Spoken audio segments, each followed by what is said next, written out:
everybody, it's the Bygone Busybody here, and these are my finds from the Thames in London. So, a little history behind them is I did not find them myself. I do go to London every year, and I do love to walk the banks of the Thames, and I end up with pipe pieces, but I have never found anything good, not even once. Well, one pipe piece. I did find one pipe bowl once, which was kind of cool. I was at an antique market and I met this lovely lady that was selling her Thames finds, and she sold these to me, and I'm going to clean them up. I did a bit of Googling, you know, should always do that first. And they said first to start with distilled water because it would be less harsh. That being said, I do think some of these will take a little more than distilled water. And a big thing with me is I do not want to destroy the actual artifact that each of these are. I just want to uncover what is beneath the tarnish so that maybe we can learn a little something together about history. And also, I think it'll be really cool if we can see these designs come to life. So I hope you're excited with me. This is totally like my favorite thing in the entire world. I'm going to start with the easiest. So we'll call this one number 1. I was able to take a picture and Google image search it, and it appears to be a livery button of the crest of a certain house. I believe it's a bull on a crown.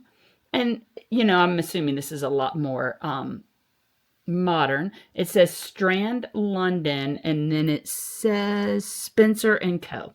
So if you know anything about maybe the timetable and the history, this will be number 1. All right, let's make this one number 2. Tell you why. I don't know if they go together or not. So my first question is, 1, do they go together?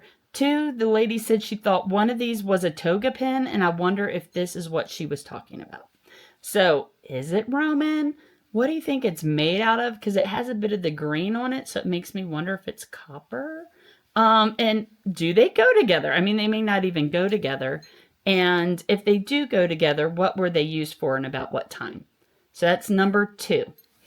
Let's see, which one should we make number 3? Oh, I find this one really interesting. It's got a hole in it, so I think it's a medallion of some sort. I'm thinking from the greenish corrosion, it's copper. Yes? If I'm wrong, let me know.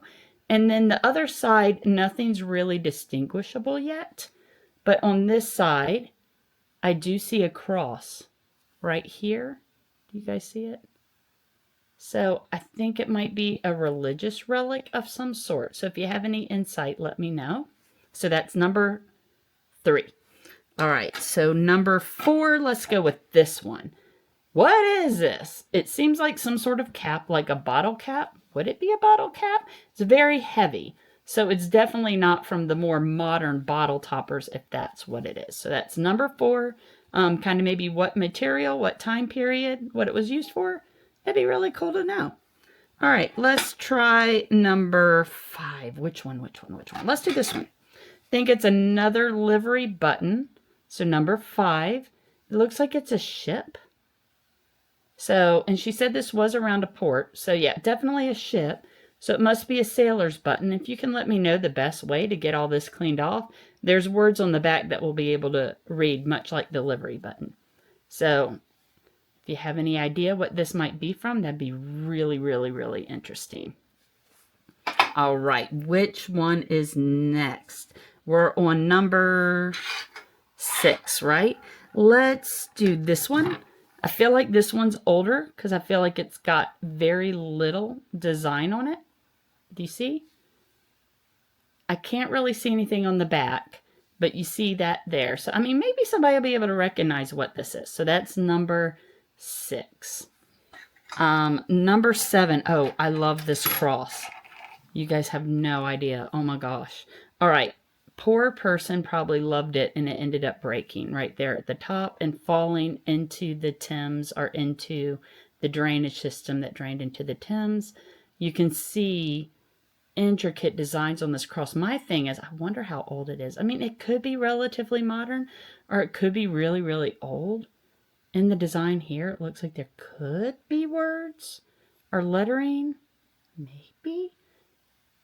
Do you guys see it? All right, so any information, what you think it might be made of, best thing to do to clean it, this will be number 7.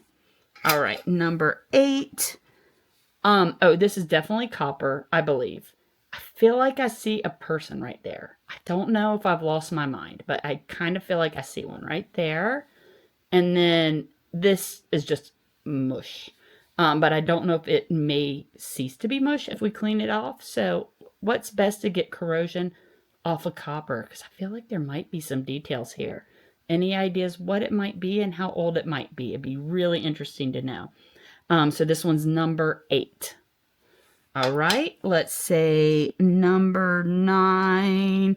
We'll do this one. This is a thick, thick, thick. I mean, really, can you see how thick that is? I assume there might be a design under there. She said she thought one of these might be a brothel coin. I don't know if it would be this one or not. Any insight on what a thick disc-shaped thing would be? And again, best way to clean it off. Oh, what it's made from too, because it just seems a lot darker. So that would be number 9. Oh, 10. I've been curious about this one too. All right, you guys see it? It seems like just like a copper piece with it, that looks like 1734. Oh my gosh, the zoom of this camera is amazing. I did not notice that before. 17. Wow. And it looks like there's some letters above there. So I really want to clean this off very carefully. So what would this be? Anybody have any ideas? All right. Next. So that would be number 10. All right. So number 10 is that one. Let's do this one for 11. All right. I have no idea. I don't, but if you do, let me know. Do you guys see anything in there? I feel like once I get it cleaned off, there's a design to be found. So if anybody sees anything in that, let me know. So we are on number 11. And then maybe we'll do number 12. It's a button. Super cute though. Look at that. See the flower design in there? So if you kind of have any idea of when that might be. So pretty, but so much simpler. So it makes me wonder if it's how old it is. All right, so that would be number 12, the flower button. And then we are here at 13. Lucky 13. And I have no idea what it is. Let's see. Can we see a design on here? Sometimes I see designs in this camera that I don't see with the naked eye, which is just shocking to me. I love technology. All right, I can't tell if it's anything at all. So we are at 13, and if you guys have any idea what it might be or how to clean it. All right, and then we'll just go quickly through these because they're just little buttons, but they were just too cute to pass up. I don't know what I'm going to do with them, but if you know about the age of them, that'd be really cool. So this one's 14, and I have no idea what this design is. If you do, I would love to know. And how to really clean that out. So 14, and then we're going to go, this one's real simple though.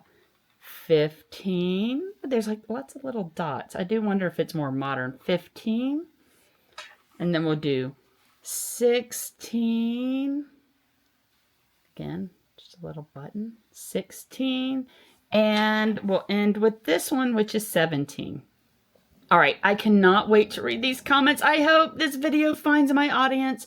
I really want to find some friends who love old, antique, rusty, dusty things. Some of the things I'm going to start doing is I've got a series of letters spanning about 4 years of a couple, Chicky and Bill from World War II, and it is the cutest little love story. It starts out really simple, and it goes through, I don't want to give anything away. I haven't read the whole thing. I've only read a few choice letters enough where I know a few things, so hopefully we can discover that together. I've got different old pictures, old magazines, old artifacts. I've got a really cool letter from the Victorian era that's done in pictures, and I can't wait to share that with you because I have fallen in love with the artist, and I hope that you guys would be able to help me figure out who this guy is because he's absolutely charming, and I think you'll fall in love with him too. So if you fall in love with history, if you're nosy like me, if you like old, rusty, dusty artifacts, please like and follow so that I can find my people.